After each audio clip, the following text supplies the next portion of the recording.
আচ্ছা, আপনিও কি তাদের মতো নন তো, যারা অপরকে সহযোগিতা করতে গিয়ে, অপরের উপকার করতে গিয়ে তার জীবনকে নিজের জীবন বানিয়ে ফেলে?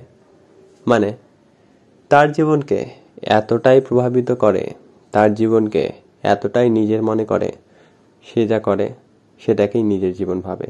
ফলাফল কি দাঁড়ায় জানেন? সে তার নিজের জীবনকে সময় দিতে পারে না। এমনকি এমনও হয় যে, কি বলবো, তাকে নিজের জীবন বানানোয় এমন এমন কিছু করে বসে যার ফলাফল সচরাচর খুব একটা ভালো হয় না। দেখুন, অপরকে সহযোগিতা করছেন, অপরকে সাহায্য করছেন তার জীবনের উন্নতিতে কিংবা তার সমস্যা থেকে বেরোতে, সেটা ভালো। কিন্তু কারো জীবনকে এতটা নিজের ভাবিয়েন না যতটা ভাবলে তার জীবন আপনার জীবন হয়ে যায়।